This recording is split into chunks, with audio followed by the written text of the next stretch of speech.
2 hours gone. Just evaporated like the steam off a sidewalk grate in August.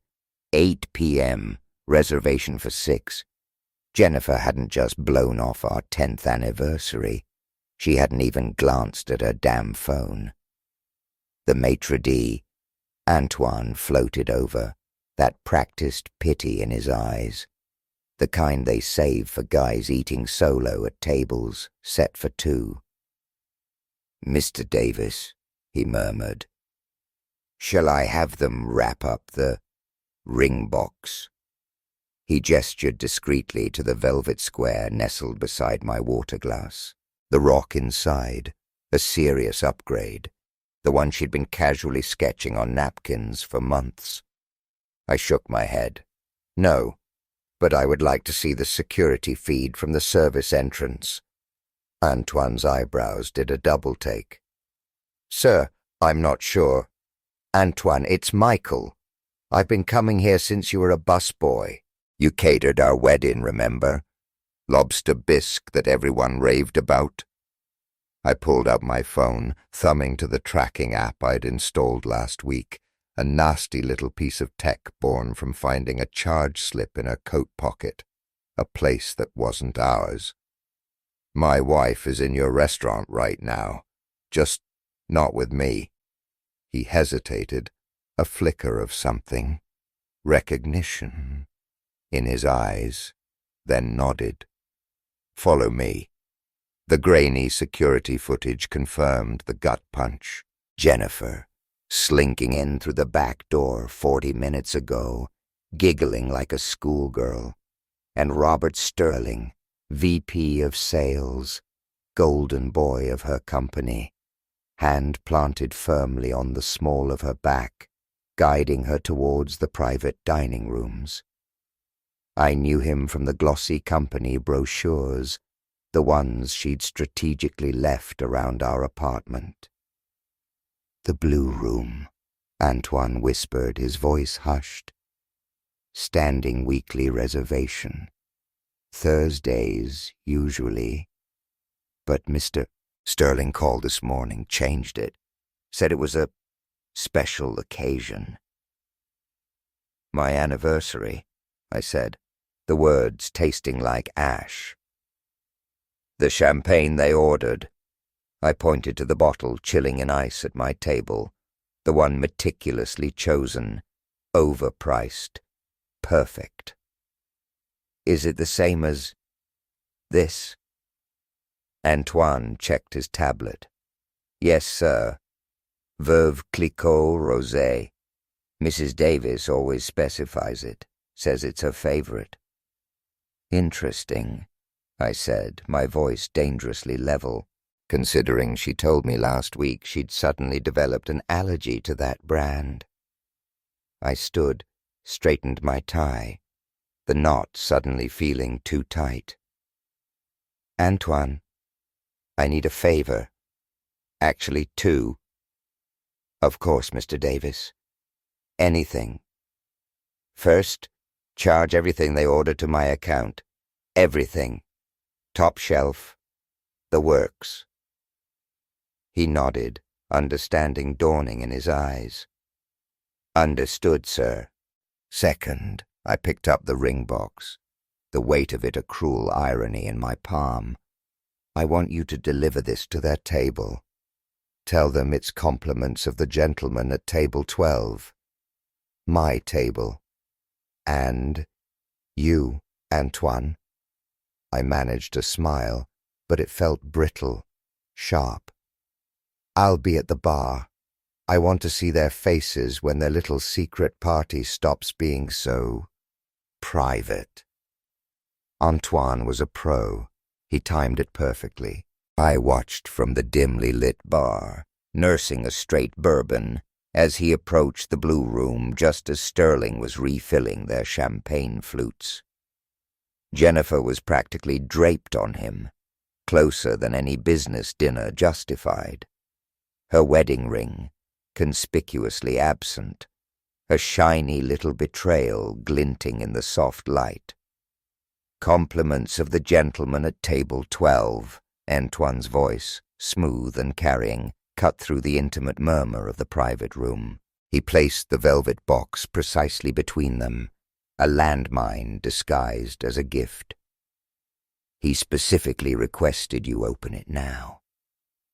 Jennifer's face, flushed and happy moments before, flickered with confusion, then a dawning horror as she recognized the familiar jeweler's mark on the box, the one she'd been just browsing online for weeks. Her hand trembled as she reached for it. "Weird," Sterling said, a flicker of annoyance crossing his handsome features. "Must be some mistake." "No mistake, sir," Antoine replied, his voice unwavering. Mr. Davis was quite specific. The color drained from Jennifer's face, leaving her skin ashen. "Michael?" she stammered. "Your husband is here, at table 12, madam, though I believe he's moved to the bar now." Antoine gestured subtly towards my direction. "He thought you might prefer the view from there, when you opened his anniversary gift."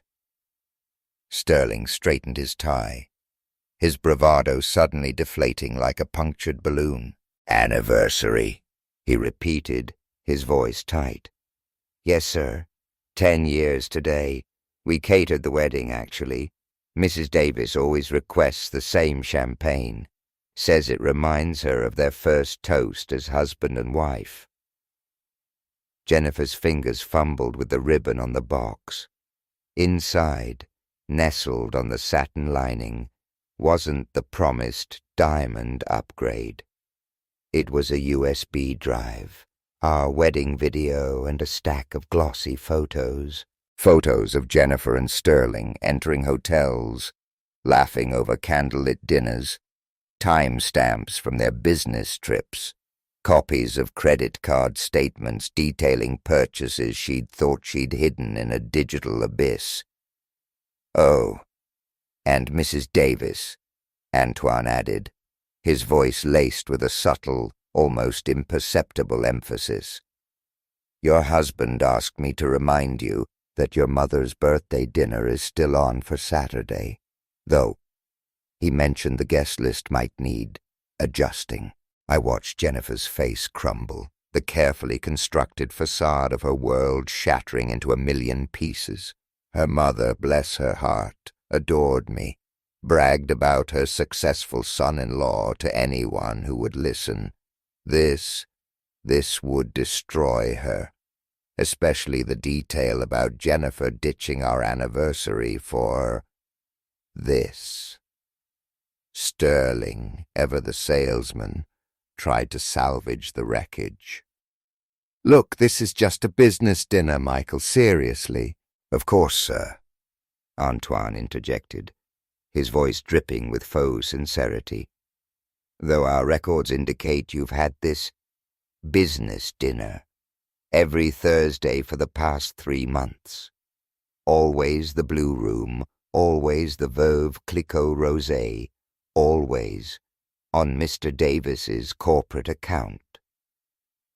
That last part hit Jennifer like a physical blow. She whipped around, betrayal warring with dawning realization in her eyes. "You've been charging our dates to his company card?" "Actually," I said, finally approaching their table, the bourbon giving me a steadying edge. "He's been charging everything to my account, the hotels too. Amazing what corporate expense tracking software can find these days." Jennifer jumped, as if I'd physically struck her. "Michael, I can explain." "Explain the weekly hotel meetings, the champagne you're supposedly allergic to, or maybe how you forgot our anniversary? To my biggest client, no less." Sterling, puffy-chested and indignant a moment ago, stood, looming over me. "Now wait just a minute. Sit down, Robert."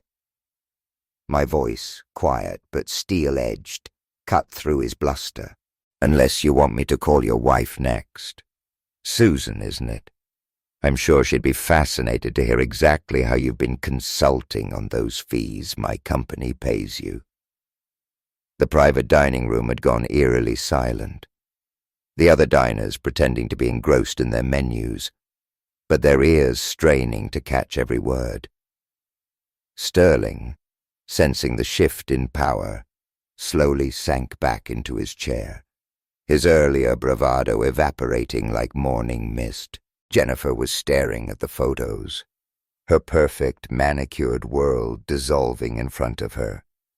The designer dress, the one I'd just realized I'd probably paid for, hung heavy on her shoulders, suddenly a symbol of her deceit.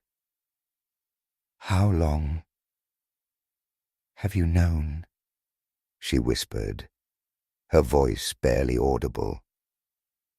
"Long enough to get everything documented, including the interesting transfers from our joint account to your new private one." I turned to Sterling, a cold smile playing on my lips. "The one you convinced her to open for your future together." His face went a shade paler than the tablecloth. "You can't prove." "Actually, I can. Banking records are fascinating, Robert, especially when your wife still uses your birthday as her password." I let that sink in. The transfers align perfectly with your Thursday meetings, almost like you were charging her for your time. Jennifer's head snapped up, her eyes wide with dawning comprehension. "What transfers?" Oh, the delicious irony. I smiled coldly. "He didn't tell you, did he? What happens to the money you've been moving?" I turned back to Sterling. "Show her your phone, Robert. Show her where her retirement savings really went." "It was for our future home," Jennifer protested weakly, desperately clinging to the lie. "Weakly? The only thing he's been investing in is his gambling debt. Which, by the way, is why he's been charging everything to my corporate account. His credit cards were maxed out months ago." As if on cue, Antoine reappeared, a thick manila folder in his hands. "The receipts you requested, Mr. Davis. All charges to your account from the past 6 months." Jennifer snatched the folder before Sterling could intercept, her fingers trembling. Her face crumpled as she flipped through the damning evidence. Hotel invoices, exorbitant dinner bills, jewelry she'd thought were gifts from him, all charged to her husband's company. "You used him?" Her voice broke, a sob catching in her throat. "Used us, baby." "I can explain." Sterling started, reaching for her hand. "Don't call her baby," I cut in, my voice hard. "She's still my wife. For about—" I checked my watch, a flourish of dramatic timing. 12 more hours. My lawyer files the papers first thing tomorrow." "Lawyer?" Jennifer went even paler, if that was possible. "Michael, please." "We can work this out. Like how you worked out stealing from our accounts. Or how about the credit card you took out in my name?" Sterling made the mistake of trying to stand again. "That was her idea." "Sit down, Robert," I snapped, the command ringing in the suddenly silent room. "I'm not finished. The police will want to talk to both of you about that credit card. Identity theft is serious, almost as serious as embezzlement from a publicly traded company." They both looked genuinely sick now, the champagne suddenly turning to poison in their stomachs. "That's right," I said, finishing my bourbon the burn a welcome warmth in my chest.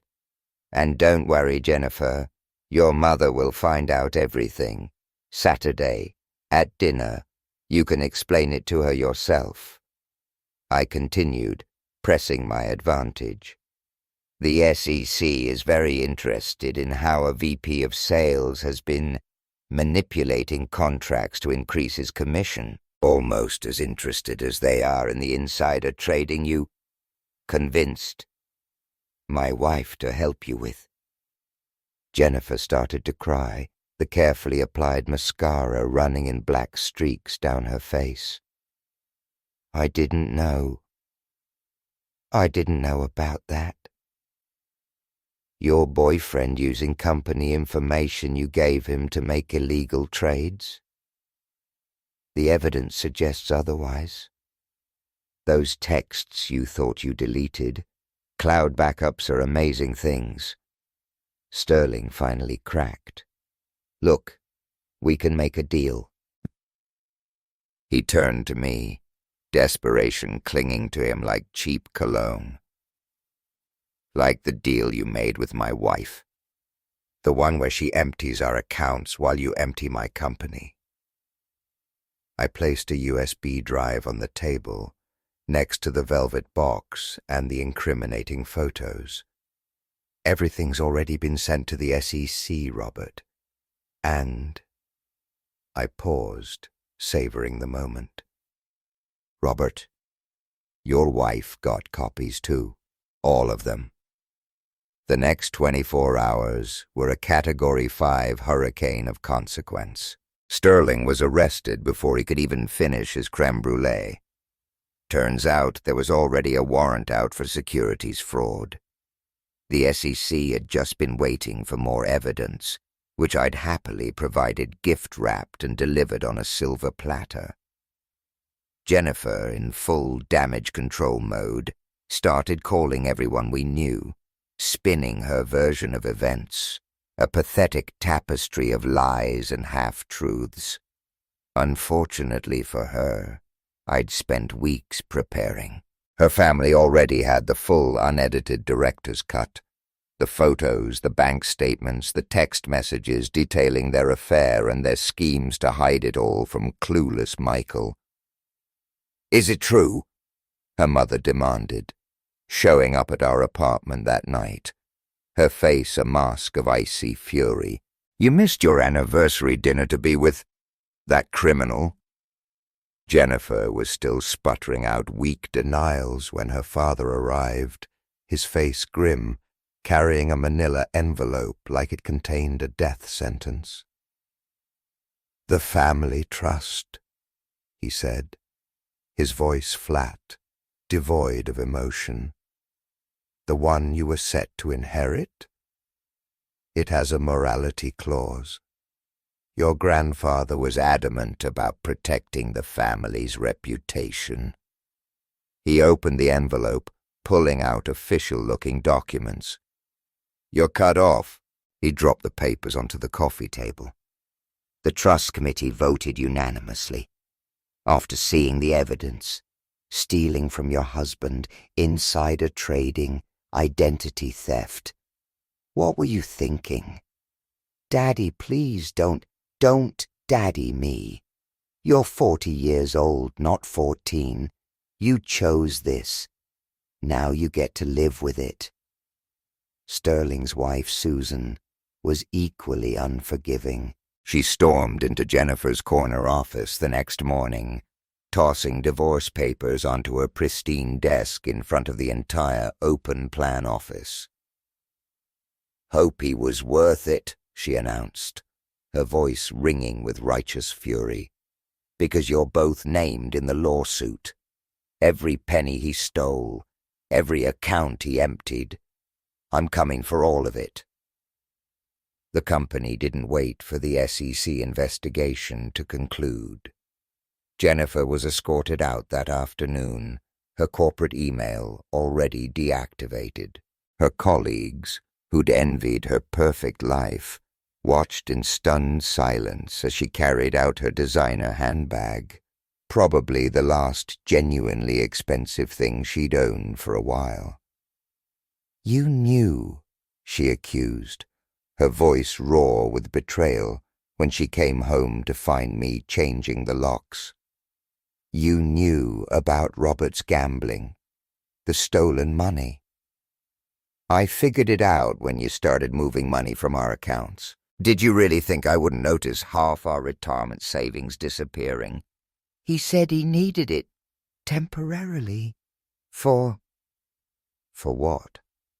More insider trading? Or was it for the sports book he's into for 6 figures? I handed her a printout, crisp and damning. "Here's his real financial statement, the one he didn't show you when he was promising your dream life together." She sank onto the porch steps, the pristine Upper East Side sidewalk suddenly feeling like quicksand beneath her. She stared at the numbers, the stark reality of her situation finally crashing down. This can't be right." "He said a lot of things, Jennifer, just like you did. Remember last month when you said we should put the house in your name for tax purposes? Guess that plan's shot now that the SEC is freezing both your assets." "My assets? But I didn't." "Didn't what?" "Trade stocks based on confidential information he got from being my client? The texts say otherwise. You two weren't exactly careful about discussing illegal activities over company phones." Her face crumpled, the last vestiges of denial finally dissolving. "What am I supposed to do now?" "Well, you could start by calling Robert." "Wait, he's in custody. Apparently he tried to flee to the Caymans when he got the SEC notice. Didn't even bother to warn you first." The SEC investigation unearthed the full, horrifying scope of their schemes. Sterling hadn't just been gambling with stolen money. He'd been running a complex fraud operation, using my company's inside information like a personal ATM. Jennifer, blinded by lust and greed, had been his unwitting accomplice, providing confidential data she actually believed he was using to plan their future together. His sentencing hearing was on what would have been our next anniversary. Jennifer sat alone in the sterile courtroom, watching her lover throw her under the bus with practiced ease in a desperate, pathetic plea deal. Mrs. Davis was the mastermind, he claimed, his voice dripping with false sincerity. She had access to the company data.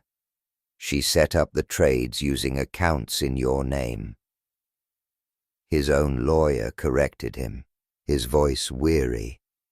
It wasn't the first time Sterling had tried to shift the blame.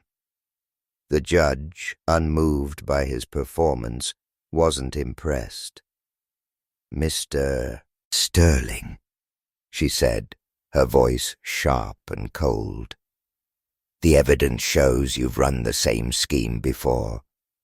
3 other companies, 3 other affairs with employees who could access insider information.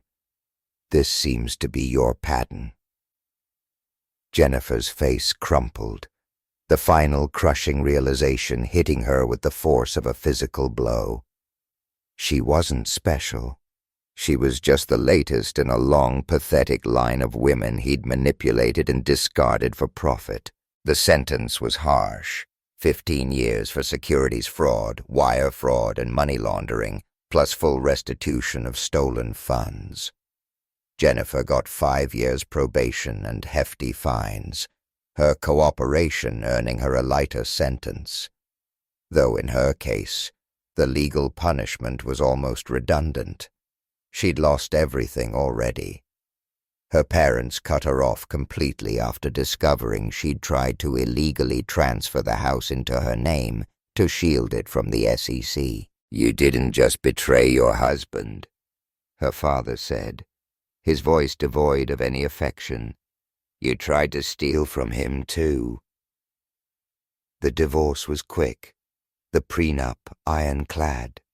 She tried claiming duress, arguing I'd forced her into signing it. The judge's response was scathing. "Mrs. Davis, you committed identity theft against your husband while engaging in an affair with his client. Your credibility regarding his character is somewhat compromised." Susan, Sterling's wife, won her lawsuit. Every asset Jennifer had left, her car, her designer wardrobe, even her precious jewelry collection, was liquidated to help repay Sterling's victims.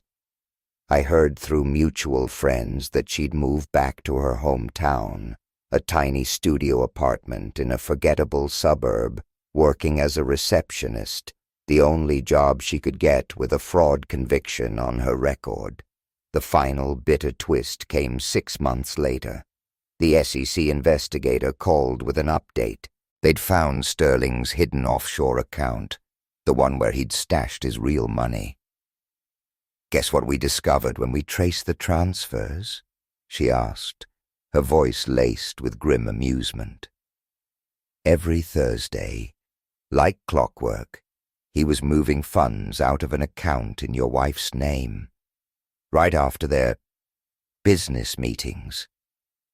He was charging her for the affair, while simultaneously charging me for the hotels, double-dipping right up until the end. I had Antoine from the Gilded Lily send Jennifer the final bill from our anniversary night.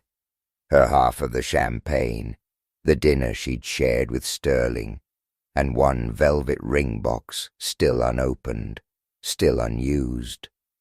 At the bottom, I added a note. "Happy anniversary. Hope it was worth it." The bill was returned unopened, marked "Address Unknown." Her new apartment, apparently, wasn't in the kind of neighborhood where you wanted to leave packages out after dark. The ring? I donated it to a charity auction benefiting victims of investment fraud. It seemed fitting somehow. Something beautiful coming from all that betrayal, just like our anniversary dinner. Jennifer never did manage to accept delivery of what she'd earned.